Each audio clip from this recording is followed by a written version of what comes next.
தேவன் எப்படிப்பட்ட ஒரு பிரியமானவர்களே!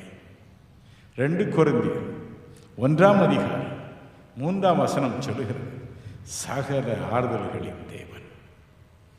7ஆம் அதிகாரம் 6ஆம் வசனம் சொல்லுகிறது, சிறுமைப்பட்டவர்களுக்கு ஆறுதல் செய்கிற தேவன், ஒரு ஆறுதலின் தேவன். ஏசாயா 51:12 சொல்லுகிறது, அவர் மனுபுத்திரராகிய நம்மை பார்த்து சொல்லுகிறார், நானே உனக்கு ஆறுதல் செய்கிறவர்.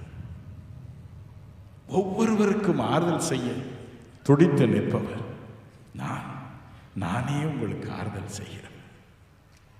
வேதம் சொல்கிறது, ஏசாயா 61:2, இந்த தேவன், இந்த ஆறுதலின் தேவன் மனிதனாய் இறங்கி வந்தாரா?